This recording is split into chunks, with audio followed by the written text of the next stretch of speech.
మీ అదే బాక్స్ ఎక్కడ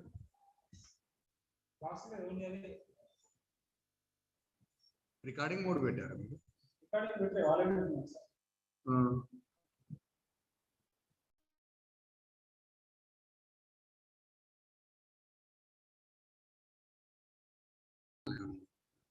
వాళ్ళ కంట్రోల్ ఉంది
వాళ్ళు అన్ని మ్యూట్ ఎందుకు చేస్తున్నారు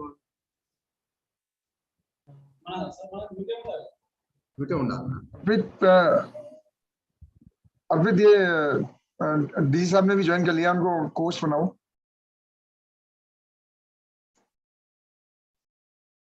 अर्पित यस सर डी साहब ने भी ज्वाइन कर लिया ना डॉक्टर महापात्रा ने उनको भी कोच बनाओ yes okay sir done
good afternoon Mahapatra ji, नमस्कार।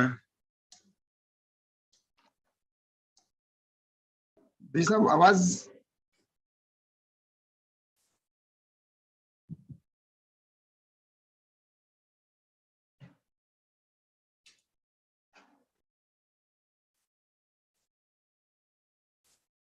सर आवाज नहीं आ रही आपकी, एक बार टेस्ट करनी है डी साहब।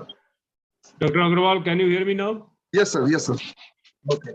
Mahapatra ji, namaskar. Can you hear me? Chandrasekhar here. Yeah, I can hear you. Nice to see you. Namaste, sir. So, Dr. Agarwal, we can start the program. Dr. Chandrasekhar. Yes sir, yes sir, yes. So you are most welcome, Dr. Chandrasekhar. Thank you very much for agreeing to our request. So if you agree, we will go ahead with the program, Dr. Agarwal. Yes sir, yes sir. Yeah, please go ahead. So Arpit, now you can mute everybody except the co-host. So thank you, sir, Dr. Chandrasekhar Sahab, for accepting our invitation. Friends, as you know, we have to have one lecture every week to commemorate the Azadi Ka Amrit Mahotsav. Every government department is doing some or other activity, and ICAR also has taken up many activities, and this is just a part of that important activity. And till date, we have organized 51 lectures. Today is the 52nd lecture. So again, it's a matter of, and we are as per the schedule in conducting these lectures. This lecture is attended by senior officers from ICAR. This is attended by the vice chancellors of the ICAR of the state agriculture universities, the senior faculty, the senior scientists, directors of ICAR institutes, and the other persons we allow just on some other platforms, the live streaming and the other customized platforms which we have created for this particular purpose. Friends, as you know, today's lecture is given by a very important person, a very good researcher, eminent researcher, and that is none other than our Secretary, Department of Science and Technology, Dr. Chansekar, Dr. S. Chansekar. I want to again thank you, sir, for accepting this invitation to deliver on this important platform. And I want to just, for the benefit of the audience, I want to just tell them the brief about Dr. Chansekar, who is going to speak on a very important topic, and that is the saga of science. And there cannot be any better person than Dr. Chansekar to deliver this important talk, where he is going to talk about what has been the contribution of the science in various fields. Like we all have seen how the science contributed in coming out in a very limited time for this vaccines, which are totally indigenous. And then you can see how we have come with this green revolution, blue revolution, the white revolution, many other things. You can see that is just because of the science, and about which Professor Chansekar is going to speak. Friends, Professor Chansekar is the bachelor's, master's and PhD degree from Osmania University, while the work for PhD was carried out in the IICT on total synthesis of the cyclosporin. If I start talking about Dr. Chansekar, I think there is not any award which has not been received by him. There are so many awards. I'll just tell only few of them. But before that, I would just want to tell all the audience, eminent audience, that he's a great researcher also. He has guided 80 students who have obtained their PhD degree, and 20 students are currently pursuing their research work with Dr. Chansekar. He has 300 publications and 22 patents with over 7,000 citations, a proud moment for any researcher. Dr.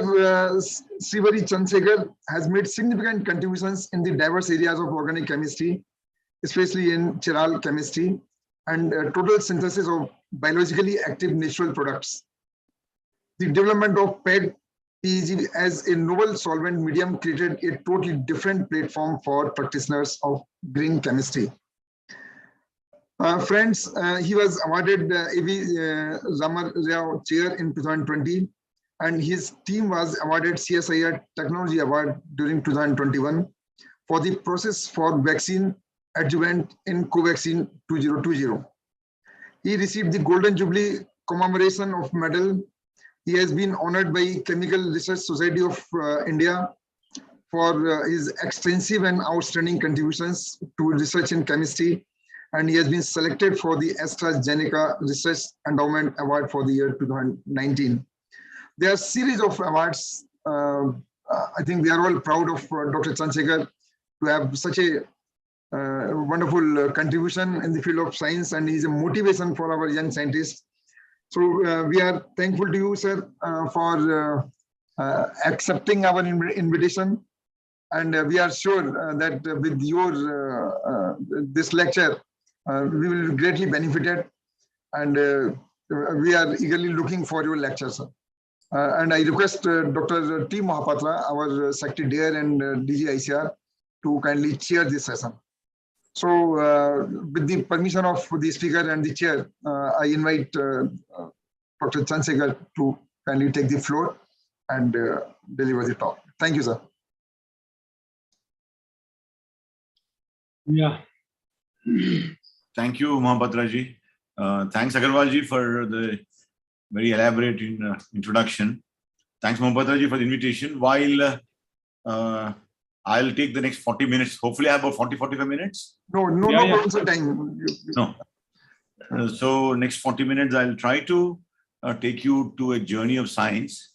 While I will not touch upon the India's independence and the science lectures, which we have been hearing for some time now, I just thought that deviate from the talks what we have been doing for the last some time to see whether my friends who are on the call, who are mostly experts on agricultural sciences and made India truly Atmanirbhar on the food security, whether I will be able to convey some message on the health sector a little bit while touching upon the agriculture sector, which I'm sure for all of you, what I speak is going to be some textbook content, but also try to touch upon the future of energy sector. So while I'm talking of energy sector and security of energy, we are all now realizing that energy plays an important role for all sectors. It is just not agriculture, it's not just health, it is not just transportation, it is not just construction, but energy plays a major role in all sectors. And maybe the cost of any product is driven by the cost of the energy. Even today, we look at if there is an increase in price of energy sector, naturally all other sectors' prices will go up. So we also would like to look at how the energy sector is likely to evolve and what is that we as scientific fraternity do. And when we talk of hydrogen, we always talk of bioenergy. And we know agriculture sector could play a very important role on how we can bring in bioenergy into the forefront. So I'll run through the slides, but as I run the slides, hopefully a small story is built, and then hopefully we'll have some points to ponder around. So I'm trying to just share my screen, and hopefully it's visible. We can see. Yeah. So I just took the saga of science, added a little prefix, 13th to 21st century, because when we look at the science which has been documented in the modern era, after we have a paper to write or a book to print. So I thought in the last 400, 500 years, how science has evolved and how we have been following it up. So entire of my talk revolves around these two books. And this talk actually I've given with context to some young kids around, but then I just take you around agriculture sector a little more and health a little more and more technical parts. So these are the two books I got fascinated reading. One is, of course, Science, a History, which really makes a statement. If you are looking for a book that captures the personal drama and achievement of science, then look no further. I mean, that's the kind of comment Guardian has given. Similarly, if you look at the Yuval Noah Harari's 21 Lessons for the 21st Century, those who really don't read, have no habit of reading these general books, I strongly suggest each chapter gives you a lesson, starting from agriculture to food to evolution of processes to energy. So it's a book which I think we could read. While it's a little serious book, but certainly a read for all of us. So I just want to convey a sentiment to some young colleagues, also who are on the call, hopefully on our YouTube channels and other means. Science has to be driven by a personal passion. We cannot say that I'll give you a grant, you do some science. I think that science will never reach the masses.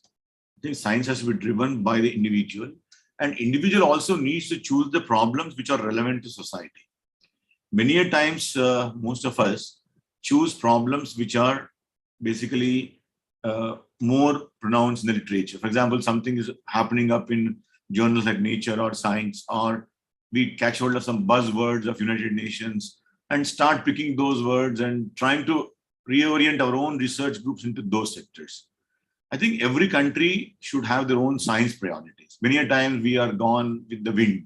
So I just would like to convey that whether we all as agriculture or science and technology or health or energy sectors, I think can we really look at the problems which are of personal nature to our country, because we are investing taxpayers' funds in those activities.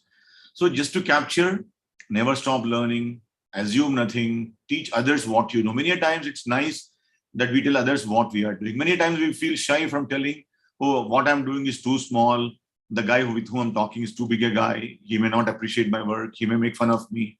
So we tend not to tell what we know. I think that inhibition maybe we need to get out. and problems have to be analyzed objectively. So these are some traits which scientists has. I think scientists would be lauded. Many a time scientists are criticized that they are egoistic. They may not take up the challenges what society needs. I think these are some traits which all scientists could have. So I have divided our whole sciences when we talk of agricultural sciences or physical sciences or biological sciences, earth sciences. We have only made our own boundaries actually. So when I talk of agricultural science, I don't think agricultural science would have achieved what it has achieved through the green revolution, what we are all proud of, unless the pesticide industry of chemical sector has done well, or urea was made affordable, or the genetic scientists really work to make sure that the genetic varieties are available. So I think now the sciences have no boundaries, but we as human beings, for our own convenience and comfort, we have created these boundaries, but hopefully someday science is one, it is not so many branches. So as I told, science has to be our own passion. And if you look at the traditional science, traditional is not the traditional knowledge we have, but the evolution of science, as I told in 13th century, 14th century, I don't think there were agencies like ICAR or DST or ICMR or DBT or any other NIH funding agencies that a scientist could go and write a proposal and get some grant and do research. Those scientists in the areas of 1500, 1400, 1600 time, either they would use their own personal money to do whatever science they would like to do. That means they had a passion. So they were able to spend their personal money to get their thoughts clarified, whether my thought in science is correct or not correct. Or they would go to local kingdoms, present their work to the king. And if king is impressed that this is something really interesting, they would get some grant. And they also had no journals. Today we are competing on impact factor 0.5 to 100, depending on the area in which you work. But science can be published any impact journal. It need not be in the journal impact factor 100 or it could be 0. But what is the impact that science is making? I think that's the impact factor. It is not the mathematical formula we all calculate, the number of papers published by that particular journal, how many times that journal has got citations in the preceding year. You say X minus Y by 100 into 8 by 2 by 4 by 100, some big formula you create and say this journal is better than this journal. I think slowly it's the leadership. We need to really think differently whether science is making impact, not the impact factor of the journal decides fate of some of us. So these examples on the slide shows you how these scientists use their personal wealth or with their passion, they have driven the science. If you look at Aristotle, could be considered as the first scientist of the modern era. Or maybe we could say Grosset, who 1175-1253 is believed to be the founder of the modern experimental scientist. So these are some of the poster boys. Poster boys need not be in film industry or cricket industry or political industry or political science or politics or science. But I think these are the people who have made science proud. They are the people who change the way we are living today. If we can't even imagine an airport security today without the discovery of X-rays, for example. But while discovering X-rays, the sacrifice made by Marie Curie working on radioactive elements and sacrificing her own life. Or if we look at India as a truly self-sufficient defense sector, we can't even forget the contributions made by Abdul Kalam. Or the kind of genetics we have done with Watson Crick models. So these are the poster boys for all of us, and these scientists are going to be eternal. Eternal is not that you donate some funds and you make a temple or you make a school or you make a college, you will be eternal. Your name is printed on a small wall and then the temple or that school is gone and your name is gone. But as long as humanity is there, these people are going to be there and their names will be remembered forever. So this is time during this Azadi Ka Amrit Mahotsav that we remember those scientists, not only those who have contributed from across the world, but scientists who have made important pioneering roles. As I told, Asima Chatterjee, Professor C.N.R. Rao. If you go back to P.C. Ray, Jagdish Chandra Bose, C.V. Raman. So we can really name people who have really transformed our country and the planet the way we are living on this planet. So just to begin, science has begun with the observation of the environment, what we are living in. For example, a physics or an astronomy scientist may not require any tools. Maybe I need a big round bottom flask, or I need a magnetic stirrer, or I need some chemicals to do science. So I cannot really do science without having a laboratory. But imagine for someone, entire universe is the laboratory for him or her. So for him or her, just go out of the nature, look at the sky, look at the stars, and then start imagining, get a small telescope, look at the supernovas. And that's how entire physics and astronomy has begun. And these are the heroes we can really remember today. The first scientific observations of the sky, stars, planet, comets, supernova. So Copernicus, Bruno, Tycho Brahe. So these are people we could really remember. Even Indian astronomical contributions are phenomenal. When we look at how we made the clock, the Indian clock or the Hindu clock, and how the astronomy has played an important role in all these things. I think these are the things we need to remember as part of the 75 years. But if you look at these principles of Kepler laws, or if you look at Galileo's telescope, so these tools have given a larger perspective of both physics and astronomy to a large extent. If you look at Galileo, can be considered father of the observational astronomy. He has built telescopes. Then he championed the heliocentric universes versus the controversial, then had to face inquest because he was championing the heliocentric universe. He was also under the house arrest because he said what is happening geocentric is wrong. So sometimes scientists have to be loud. If something is wrong, it is wrong. So this courage scientists should have. This is a message we could get from his own life. Then telescopes and lenses really were the tools developed to make this science of branch a very large one. If you look at biology, again, all of us are the beneficiaries of biology, whether you're an agricultural scientist or a chemist or a health sector. I think we're all beneficiaries of this science. If you look at Robert Hooke, who was born in 1635, and he was not expected to survive because of some genetic disorders he was born with. He had no digestive system that he can digest the solid meal. So he was taking milk, milk products, fruits, but he survived and he went on to make most famous discoveries: cellular structure of slices of pork, microorganisms in droplets of water, sperm cells, structure of feathers, nature of butterfly wings, then compound eye of a fly. So these are the contributions which again transformed the modern biology to what we are conceiving today. So if you look at the health sector, personally, I've been engaged in my research into these activities. We all have looked at Shashruta, the contributions of Shashruta. So the moment we get the word surgery, we get the name of Shashruta, who was able to do microsurgeries in the eye, ear. We can't even imagine when robots were not there, microsurgicals were not there. Nanoscience is a word which doesn't exist. He was able to do those microsurgeries using the tools he has made himself. If you look at this nice article which Yogi Ashwini has written some time ago, Sushruta would sit by the shore of the Ganges at night and wait for corpus to flow downstream. He would pick them and practice surgeries on that. Can any of us today's generation would imagine that someone like him was waiting for a dead body to float in the Ganges, take it out, take home, practice surgery so that he can practice them on the living human beings and then make surgery an important tool which became life-saving for all of us. So this is a message again that courage in science is very, very critical. So if you look at my own chemistry, which I practice, the chemical sciences, organic, inorganic, physical, we all depend on heat of elements, metallurgy, petroleum chemicals. All this is because I know that temperature can be measured. Till then, we were not able to do proper documentation of science because to measure a temperature, you need a thermometer. And we didn't have a thermometer to measure, except we know that water boils at certain temperature. But till we know that water boils 100 degrees centigrade, for example, or human body temperature is 98.4 degrees Fahrenheit.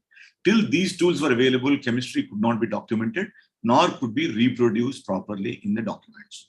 So this is something, again, I think we are proud of, that these innovations have helped us. But just to tell a cartoon story for young colleagues, if you're watching on this call, for us, how do you discover something which is not seen?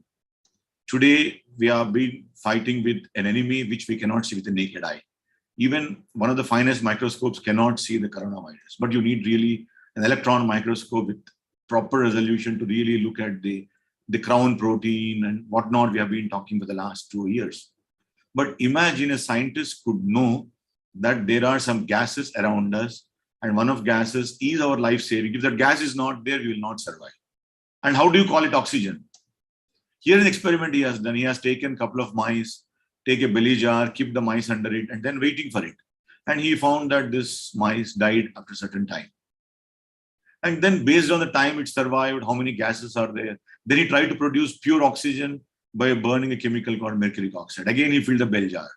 Now he put the same animals. It lived 3 times more. Okay, if I produce pure gas out of mercury heating, animal lives 3 times longer. If I take natural air, it's used only 1/3.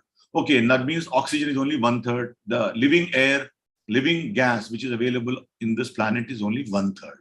So very crude experiment, but today no one can dispute the experiment the way it has been performed. As I told, X-rays, we always remember talking from airport security. If we have a small fracture accident, to look at the bone injury, I think X-rays play an important role. Security at the airports. I mean, these are all the discoveries happened because sacrifices made by some scientists. Just to get into today we are worried about the infection, corona infection, viral infection. But before virus was even known to us, we were also dying of bacterial infection. Have you ever thought that in world, humanity was dying because of infections which could be cured today with a penicillin injection or a penicillin tablet, which we call cephalosporins or kind of antibiotics we are getting. But people were dying for want of these antibiotics in the early 1920s, 1930s, 1940s. So this again shows how people have taken courage of discovering the new drugs to give our life expectancy longer. Just I would like to read one sentence on this slide. Paul Ehrlich, Nobel Prize in 1908, he proposed certain dyes could selectively stain bacterial cells. That means these chemicals are binding to the bacterial cell wall and it's getting color. He says, okay, that means the cell is now neutralized. Now, can I use this dye as an antibiotic? And he took a chemical called protonsil, the first azodide drug to treat streptococci infection invented by Bayer Laboratories. Then imagine another scientist who got a Nobel Prize in 1939, Dumas, administered this drug to his daughter who had streptococci infection. Today, we are worried after phase 3 trial of a molecule. We are still worried whether is Bharat Biotech vaccine done properly, whether AstraZeneca is better or this is better or that is better. So we debate. But here is a scientist who took a path of clinical trial on his daughter, not knowing the properties of the chemical. And it cured her, but she became colored because it was dye color. But of course, that color disappeared after the dye is gone. But this is how he was able to discover sulfamethoxazole, which has saved millions of lives on this planet. We all heard of vaccine for the last 1.5 years. Now we're talking of the 3rd dose. If you look at the evolutionary process of how vaccines are discovered, you can imagine smallpox vaccine were discovered by Edward Jenner in 1796. And the BCG vaccine was discovered in 1924. Tetanus was in 1927, diphtheria vaccine 1930. Polio, we can look today, we are all so happy that we are living normal life. Polio vaccine was discovered in 55. Otherwise, you would have seen so many people suffering from polio. Then polio oral has come. Then measles vaccine, hepatitis, COVID-19 vaccine. So this is how the entire evolutionary process. And if you look at 1900 onwards, after the vaccination by WHO, UN, the government of India, all this today, we are able to see the average expectancy of all of us has gone up. Otherwise, we had so many child deaths. Naturally, when there are child deaths, automatically the average age would come down. So we look at by 2030, one prediction is that we will have so many therapies that we will know what disease we will get in the next few months or in a few years, and then you can take a treatment even before it comes. So cure would play prevention will play a very, very important role as time progresses. And if you look at the contributions of Jenner, who isolated a smallpox pus and injected into 8-year-old boy, which made smallpox disappear. Okay, that's how the smallpox vaccine was discovered. Even smallpox vaccine, when developed by Jenner, after observation that people who had a cowpox did not get the smallpox. So he went on to see that if those who get a cowpox working in the cows' fields and all, they would not get the smallpox. So this is how the area of vaccines has developed. So just this cartoon tells you, when you look at Paleolithic time till 2020 and further, we see the average age expectancy has gone from 31, 32 years. It dropped down to 28, 29 around the Bronze Iron Age. Again, went back to 30 in 1900s and went up to 80, and it's going up and up. Today, we see in France, people live 90 years. In Japan, people live 90 years. India, we live 70 years. Who knows, a day will come, we all live 120 years. The oldest confirmed recorded age is 120. And Hindus believe that 120 years is the lifespan of humans.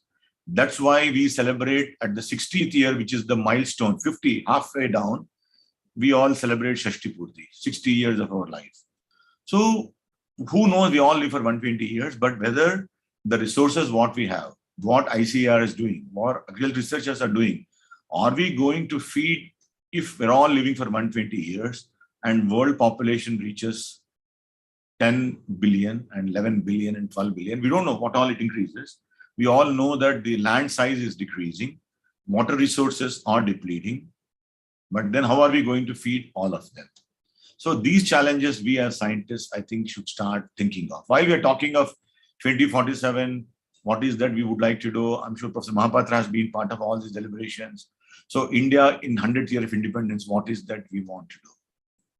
While we do good science, we are able to do revolutions, what we have been talking of, green, blue, orange, whatever revolutions we have done. But if you look at all of us, all this we do so that we are all happy and we live happily for longer life without any health problems. So if you look at the happiest countries in the world, why are they happy? Why some countries are not happy? So if you look at the parameters of happiness, GDP per capita plays an important role. So what is that we should do that will increase the per capita of the country? Again, all of us as scientists, we have committed that the farmers' income would be doubled. So what is that we all as researchers do? Healthy years of life expectancy. We don't want to live after 60 in a hospital bed suffering from cancer, or Alzheimer's, Parkinson. I think we want to live healthy till 120. Of course, social support has to be around. Then trust, freedom to make life decisions. These are all the parameters which are used by these agencies to give those happiest country indexes. So let us work around these areas. What is that we as researchers could contribute? So for planet to be happy, while we want to be happy, but planet also has to be happy. You have seen planet is getting warmer, angry. So how can we make planet cool and happy? So if we are all healthy, agriculture is taken care properly, and we provide proper energy security, I think the planet will be happy with proper checks and balances. So good health is one theme we all work. I will not bore you with my sector, but just to tell you those who are not in pharma sector, those who studied college chemistry, I just want to tell you how small a molecule on the screen is looking for you. Paracetamol, we all know that when COVID was there, we all got a household name Dolo. 650 milligram paracetamol is sold as a brand Dolo. Then aspirin, which is used for pain. Very simple structure. You all look at it, just a benzene ring, having a carboxyl group, acyl group, nitrogen. Very simple. Easiest to make on this planet. If any chemist can make easy, these are the two molecules. But now, is India Atmanirbhar in these two drugs? Not really. So what is that we need to do? How can I make my country Atmanirbhar? We get 70% raw materials from somewhere, we do some tweaking and make the drug here. But can we really start from benzene, which is available from the petroleum sector, and use benzene as a raw material and make a drug out of it? Instead of China takes benzene, make it phenol, and you buy phenol from China and make a product out of it. So these are the challenges I think we need to pose to our chemistry friends. Similarly, if you look at the nature, and India having one of the largest coasts for any country can have, if you look at many marine sources, many sponges, corals give a lot of very value-added products, and we miss them, for example. So if you look at the sirolimus rapamycin, it's an immunosuppressant used for organ transplant, and it also can cure cancer. It also is an age enhancer. Average life of any animal we have tested so far, if you take rapamycin, the age increases. So how can we make this affordable to our planet? A very important story I want to share with all our friends, history of rapamycin. Very interesting to understand. It was isolated from a soil bacterium, Streptomyces. I'm sorry, I made a statement marine. It is a Streptomyces, but marine gives a lot of drugs, which I show next slide. So if you look at this Streptomyces hygroscopicus from Easter Island, but it was named as rapamycin because it came from an Easter Island called Rapa Nui. Sample with an industry in Montreal called ICAR Laboratories. But this company got bankrupt. Very interestingly, one of our Indian colleagues, Dr. Suren Sehgal, is an employee of this company. The company told that we are closing this company now, so we are all laid off. But samples we cannot keep in the refrigerator now, so kindly destroy them, shut down the factory, and then we are all going. But Suren Sehgal did not destroy the sample. He had a trust that this chemical is going to be a game changer. So against the diktat of the company, against the supervisor's diktat, he took this chemical, went to a company called Vyeth Pharma, then went on to other companies, and finally it became a drug. And today this is used as a preferred drug in oncology, in organ transplant, and clinical trials for age expectancy increase. Had he thrown this sample, we would have never got this molecule. Sometimes it's also important to look for everything and anything rather than ignoring anything. So just to take care of healthcare, as I told, I would like to tell my agricultural friends who are watching this call, diseases are common to the planet. Maybe some diseases are common to countries driven by poverty. Some diseases are to affluent countries like obesity. We eat more food, less exercise, obesity, cardiovascular, blood pressure, CNS. So poverty-driven countries, we may have respiratory infections, air quality poor, tuberculosis. So neglected diseases, childhood. So either way, these diseases are killing the humanity and human lives. So how can we make molecules? So malaria is something we are all familiar with. India is still has a challenge on malaria. So these are the 4 molecules which treat malaria.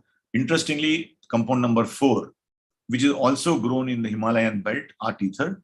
This can be given for diseases where the original drugs like chloroquine and mefloquine don't work, art ether can work. But if art ether doesn't work, then what is that we do? But just to look at again art ether story, a Chinese scientist, she got Nobel Prize in medicine. Many times those who look at Nobel Prizes, we look at chemistry Nobel Prize goes to scientists working in the health sector. But here is a case where a chemist getting Nobel Prize in the medical fraternity. So she was able to study all the plants, again, all the medicinal plants which have medicinal properties, and she was screening all of them. She gathered about 640 prescriptions. And then she was working so hard. I think the last statement is always touchy to me. Anytime I read that statement, her daughter was sent to boarding school and could not meet her till to accomplish her task. That means she went to lab and never came back till the task was accomplished, did not meet her daughter also. And today she got Nobel Prize. Today, this plant, which is grown in Himalayan belt, also on the Chinese side, saves millions of lives.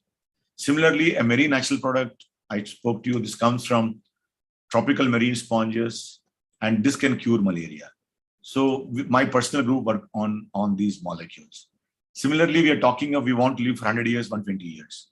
But we are not understanding as our life expectancy goes beyond 75, 80, the chances of the brain cells, memory cells dying, Alzheimer's, Parkinson will trigger. So what are the drugs which can cure Alzheimer and Parkinson? So this is here a molecule from an alkaloid again. This can cure Alzheimer, Parkinson, and then India needs to work on those things. I'll rush through on these slides because I told you I'll take 40 minutes. I'm about 35 minutes already. So similarly, tuberculosis. If you look at tuberculosis, a small bacterium, 0.2 micrometers in length, but today 1/3 of the world population, or 40%, 35% of the world population are infected with mycobacterium. And who knows, this could be the next pandemic. We are worried about corona is going, hopefully it's gone, but who knows, TB could be next pandemic. Honorable Prime Minister has already given a clarion call. India would be tuberculosis free by 2030. So what is that we should do? Whether it is nutritional food, which you can play an important role, because malnutrition plays an important role in tuberculosis. Whether drugs could be discovered, or whether we will have clean air. What is that we need to do? Or do we have a vaccine for tuberculosis? So these are the challenges we all work. Again, my personal research group work on all these areas of research. I'll just show you a review published some time ago. And the next drug on tuberculosis we made very quickly on COVID to share with my friends. Those families, if they have suffered from COVID, if they were given favipiravir, which is Faviflu, which was given to patients, or remdesivir injection, these technologies were made in IICT. When I'm a director here, my personal research group worked on using the local chemicals to make these drugs available to our population. So future healthcare look good, but we need to work more and see how we can make better healthcare products affordable. So while we talk of health, I would like to touch upon the agriculture, which is your core area. But while you are making the green revolution and we were giving the pesticide from chemical sector, this again disturbs all of us, the cancer train. So Punjab area of cultivation is 1.5% of India, but we produce 19% of the India's requirement and 12% of the rice production. And I'm sure all of you have read this, the Malwa region of Punjab, the laboratory for green revolution.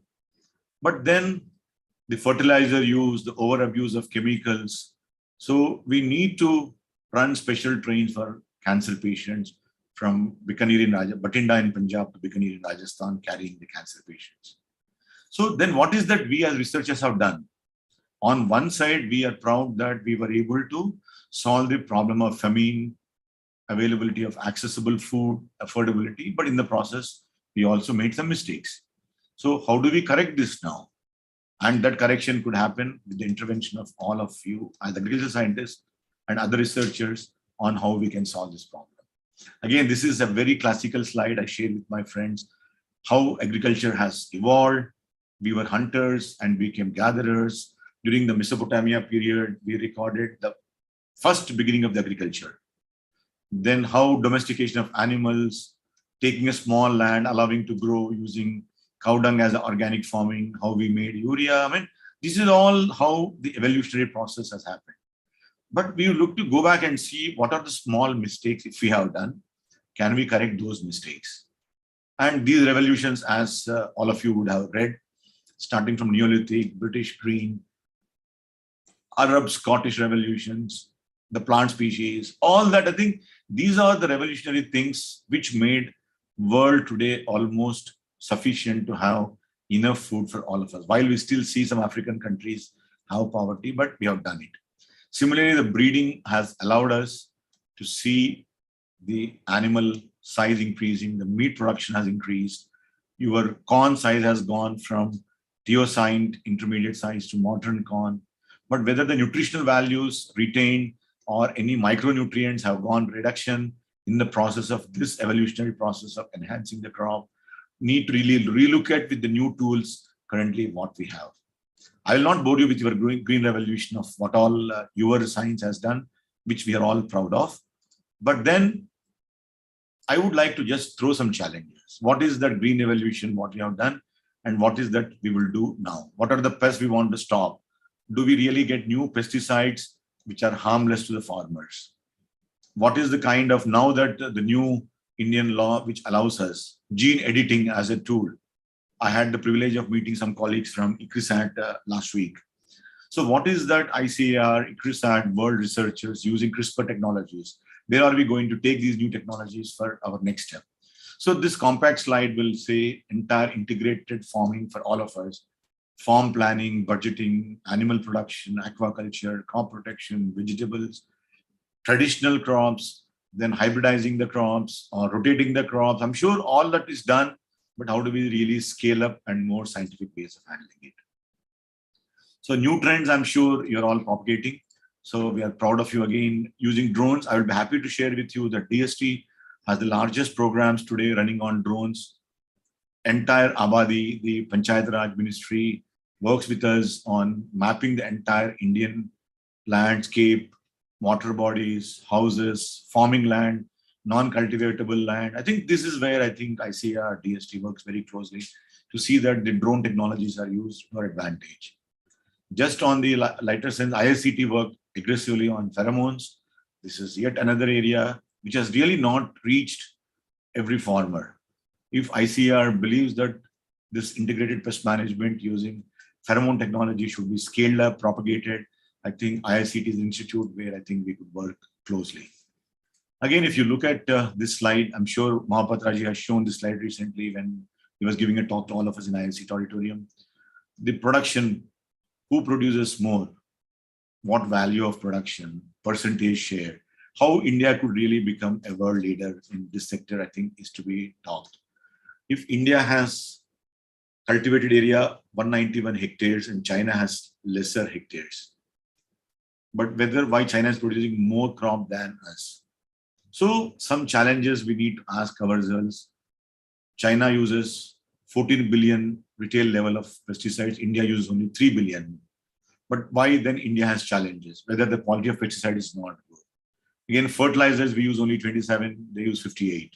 So there are some challenges which I think we need to work with agricultural sector, industrial sector, chemical sector. What is that we could really take it forward? I would skip this slide, how meat was produced in the lab, now DBT fund programs. So vegetarian can eat meat if you cultivate meat in the laboratory. But then these two sectors, health and agriculture, to have a safe planet, energy plays a very important role. In the next 4 slides, I'll quickly run through to tell you how the energy sector has evolved. For us, in the first energy for this planet come from another planet, sun. So we were able to tap the first fire from sun, or by taking 2 stones and rubbing and getting a fire. And we also studied in the history that during the rock era, whatever little fire was generated, they used to preserve that fire in small caves so that whenever you want a fire, you bring it out and they keep burning that. We went start from burning wood to candle to kerosene, diesel, petrol, now whatnot, solar light. Now we are talking of hydrogen energy. So how the energy evolution has happened? As I told, fire discovery from 400,000 BC till today, we are able to do that. But then we are already worried that in the next 30 years, 50 years, all our fossil fuels, such as petrol, diesel, coal, may disappear. Forest growth may not be there because we need more and more cultivatable lands, more of urbanization. So we may not have wood to burn. Then what do? Will you take solar energy? When you're talking of solar energy, already we are worried that the solar panels which are put on the roof 30 years ago, 20 years ago, how are you going to recycle them? Where are you going to dump all these rooftops? Now, how do you recover the metal which is built in those solar panels? So on a paper, it looked like water could be the most ideal fuel for anything. Can water be split into hydrogen and oxygen? So oxygen will come to all of us. Hydrogen will go to your car or your agricultural sector, tractor running and all that. So from wind, biomass, hydro, solar, geothermal, tidal, hydrogen. Hydrogen could be considered the future fuel. We have recently seen Honorable Minister Nitin Gadkari came in a hydrogen car to the parliament to show what is future for all of us. So lesson to learn, do you want to produce hydrogen from water? Do you want to produce hydrogen from bio-waste or agricultural waste, biomass? So challenges, continue to challenge us, and then we need to take those problems while doing all that. Our gas emissions, greenhouse gas minimization, and as committed by Honorable Prime Minister of India to the world, that by 2070, India would be carbon neutral. Bhutan becomes the first carbon negative country in the world, maybe the industrialization for them. But while feeding 1.5 billion people, helping the world, how India would become carbon neutral, if not negative. And these challenges have to be asked. Global warming, we know carbon dioxide concentration is now at 380 ppm, and if it increased to 450 ppm, will result in temperature increase to 2 degrees. We've already seen the heat waves in the first week of April, last week of March, already temperature soaring at 40, 41. So what is that we as collective researchers address these problems is going to be the future challenge, and Indian researchers are geared up to take up these challenges. I'm sure all of us will mitigate these problems effectively. I would like to just leave a note. This slide is picked up from the book I told you, from 21 Lessons from the 21st Century. The basic human needs provided to everyone free of charge will be taken for granted at some point of time. So we need to really focus on what are the non-basic luxuries. We may get a fancy self-driving car, very soon. Even DST has funded driverless cars, access to virtual reality parks, enhanced bioengineered bodies. Gap between the rich and poor will increase as we increase the technology more, but how do we minimize the gap? Maybe machines will be designed to suit the temperament of the customer. This is very funny to make that statement, because we all know that Tesla made the first self-driven car. He would start a car called Tesla Altruist. In emergency, it will sacrifice the owner, but help the greater good. But who will buy this car? If you say, even if it is free, I say, I don't want to buy an altruist car because I want to live longer. Maybe Tesla Egoist will be the most expensive car because it will do everything it will do to save the owner at any cost. But do you really want this kind of egoistic car, or you want a nice car altruist, or still people like us drive the car who have senses? We don't depend on AI, but we depend on our consciousness. So future is great, but challenges are many, and we all should work together towards that. I just try to touch upon in the last 40 minutes, 45 minutes maybe, to tell you how the science in the 1500s started on and how we got a little bit evolution. I did not touch upon the contributions of Indian science. I'm sure few other speakers in the last 50 conferences you attended, I'm sure one or two speakers must have touched upon. I thought I would not touch upon those things. History of science, we should know to understand essentials, to understand the processes, trends, so that we can plan our future better for the human well-being. I would like to stop here for giving this opportunity to, I sincerely thank all of you for giving this opportunity, talking to all of you. Thank you, Dr. Mohapatraji, and thank you all for the patient hearing. Thank you very much, Professor Chandrasekharji, for this wonderful talk and for recalling the contribution of scientists for the well-being of the human. And recently we have seen during this COVID period, as I told in the initial remarks, and you have reminded us of the great contributions, how the great scientists of India and at the global level, whether it's Aristotle, whether it's Copernicus, whether it's any scientist, the first vaccine, and how this has been evolved, this vaccine term.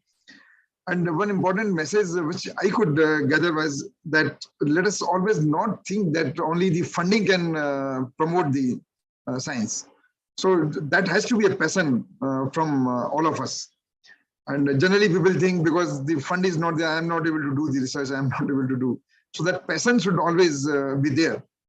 There are many things, I'm not going to recall and repeat all those things which you have just talked. But I just want to take few questions if you allow.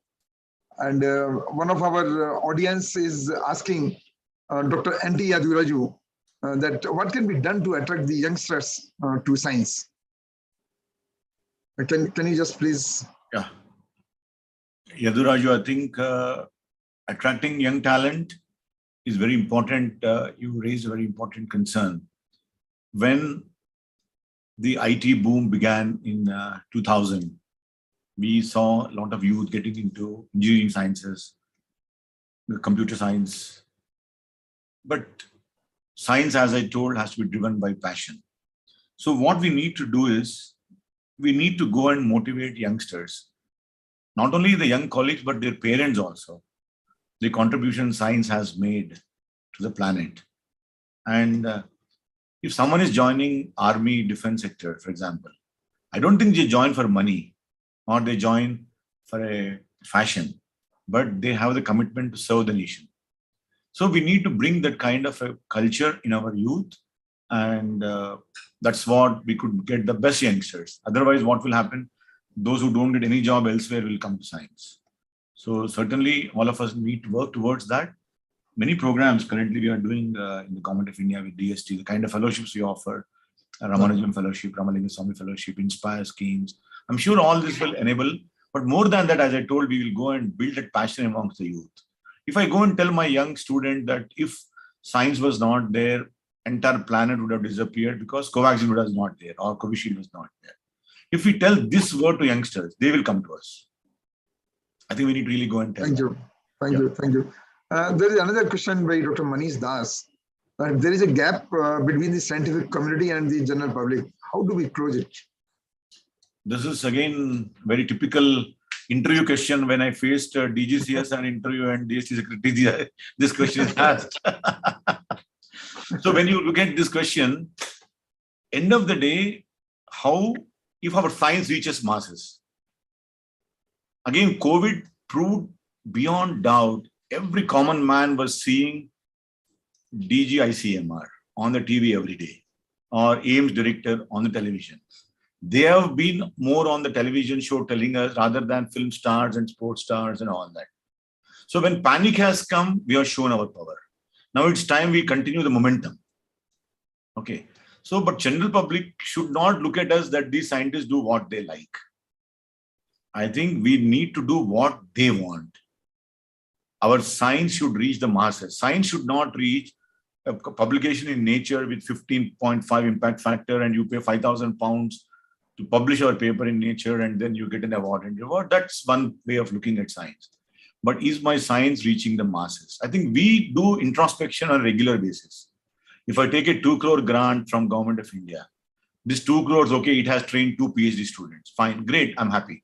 Now it also has given 2 publications, great. But out of 2, 1 publication, is it going to solve one problem this planet is going to face in the next 20 years? I think our question should be right when we start our research work.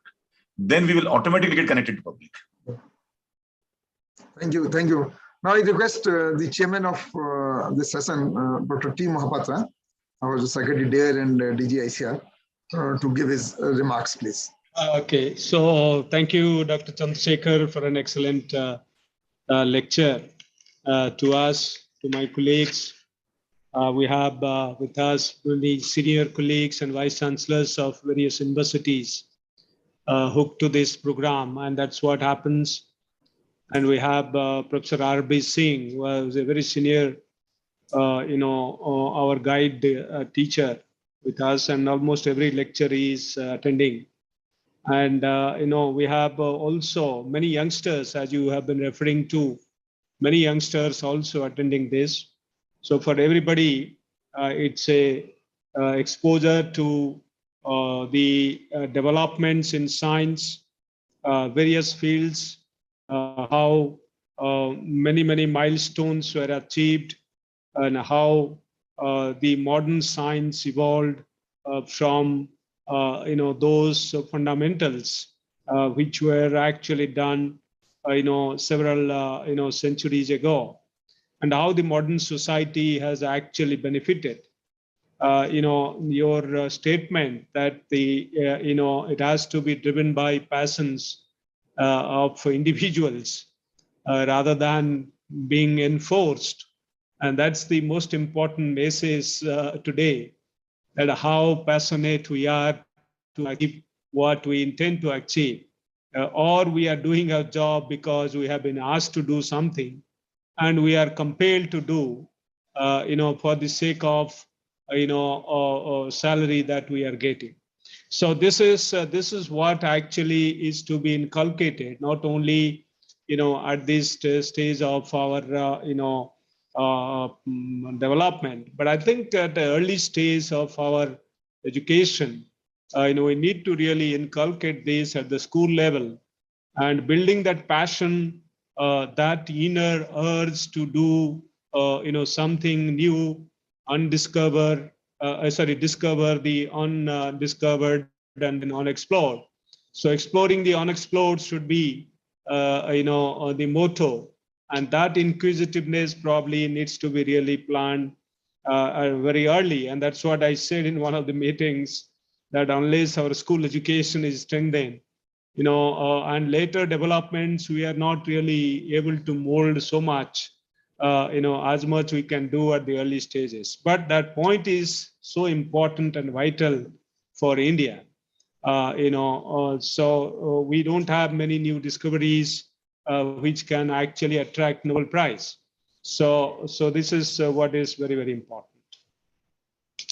We have to remember those who have contributed, and today you have highlighted contributions of several, whether it is Copernicus or Galileo or Robert Hooke or so on and so forth, and our own Dr. Swaminathan or Sena Rao or Abdul Kalam, and so on and so forth. So I believe, remembering them and celebrate science and celebrate contributions, and in the process enthuse young minds and ignite those young minds, to pursue science with all passion. I think all passion, I think that is what is very, very important. And that's what you highlighted, that we need to really celebrate and remember, and in the process, enthuse others to, be, involved, engrossed in doing good science and building tomorrow's future of this country. Of course, we have tremendously contributed to, in various forms in biological sciences and including agriculture, whether human health and particularly development of vaccines. You have elaborated starting from BCG, smallpox to even COVID vaccine. And the whole history you have placed before us is an exciting field. In fact, in case of animal science, animal system, we have similarly developed almost 30 vaccines in the country. And we are actually leaders in animal vaccine system. And starting from 1905, 1908, our vaccine development started. We have eliminated, 3 diseases from this country by way of a very systematic vaccination. And our efforts are on to eliminate very serious, diseases like FMD and brucellosis, PPR, and so on and so forth. So the vaccination is going on in animal system. So this is another area and a very challenging one, given the evolution that takes place due to climate change, the way the RNA virus, the COVID virus is evolving, and the way it is threatening, and newer strains are emerging so frequently. And that's something which is really challenging. And we have to keep evolving ourselves, our process, so that we are able to meet these challenges. And you also talked about the happiness index and where we stand and how, GDP and per capita income and, all those, may not be sufficient alone, but it's a host of factors which contribute to this happiness index. India's concept of happiness is a bit different from what the way world measures happiness, and but our concept is forgotten, and probably there's this high time that we rediscover ourselves and see how best we can stay happy and then make others happy, even without any materialistic possessions, material possessions. So certainly the social aspect is very, very important.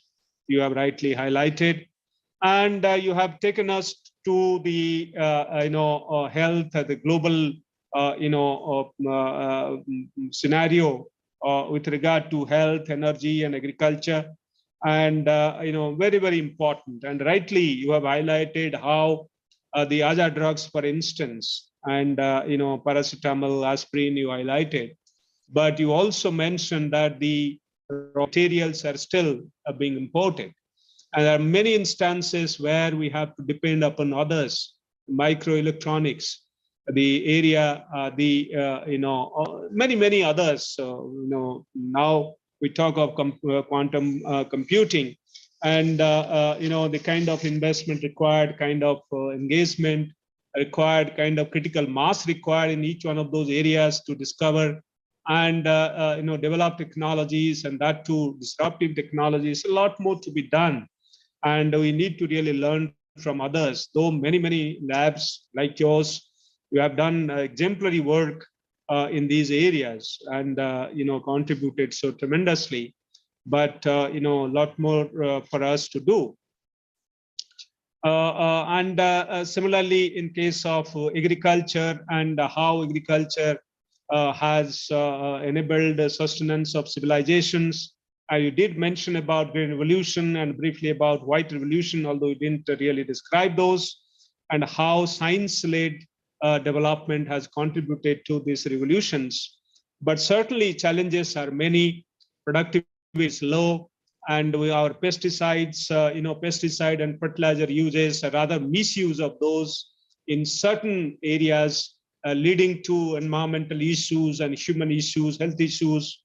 And there are certainly concerns. But at the same time, we have also, pathways. You did mention about new technologies like gene editing. And, certainly, we would be moving faster given the notification that has come now. We need guidelines, we need support, we need again investment. Without those, the patent holders are somewhere else. We have to deal with the IP encumbrances and then move ahead.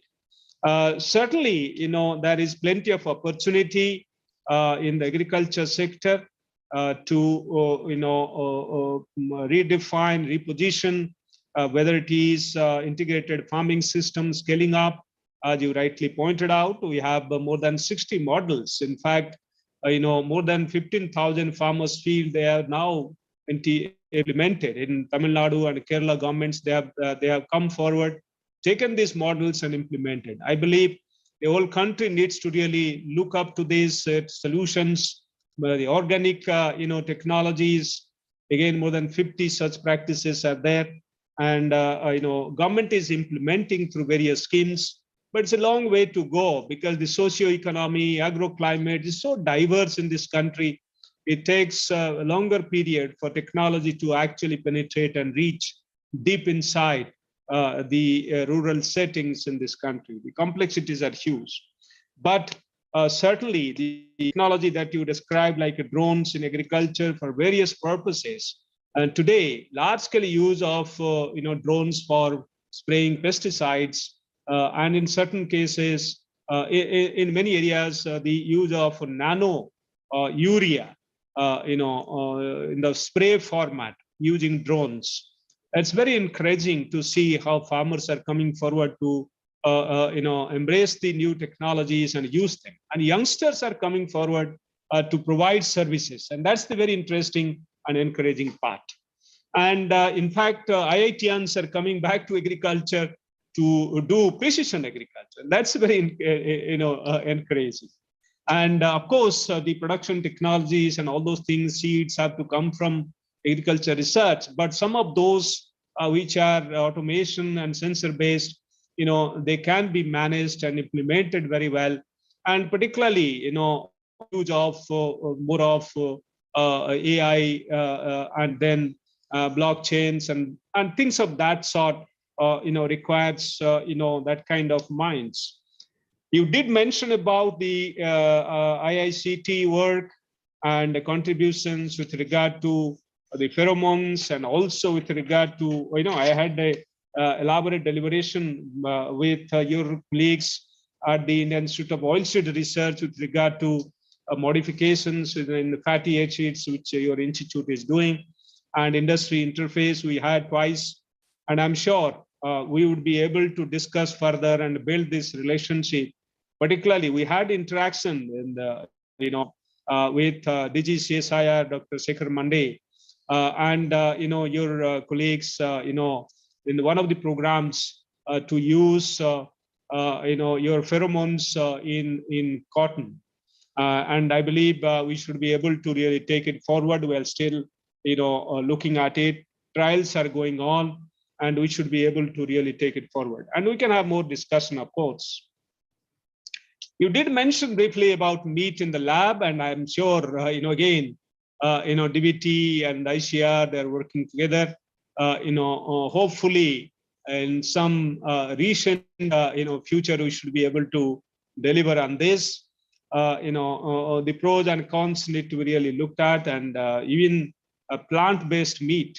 The fish, same test to get from plant-based proteins, and that efforts are going on at the global level.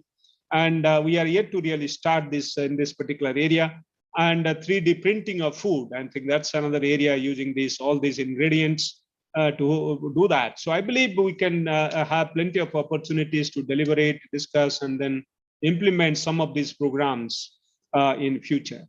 Energy is required agriculture. Agriculture can contribute to the energy sector and make agriculture carbon neutral. You cited the example of Bhutan, and certainly carbon neutrality is the essence, and that's our commitment. And how best we can deliver on this, that's another area I need to really discuss. And future is the future of machines, automations, and robotics. And in agriculture also we need them. So, DST and, DARE can discuss in 3-4 of these areas that how to discover new molecules to be used as a pesticides. This country has not really discovered many new molecules to be used as a pesticides, for instance, and green molecules. And can you really discover them? Pheromones, can we really implement them to control pests, a large scale? And similarly, once we are promoting organics and what way we can really do. And similarly, green energy in agriculture and green energy from agriculture. That's another area, we need to really discuss. And how do we really go for large scale use of drones? And particularly requirement is, cheap sensors, low cost sensors.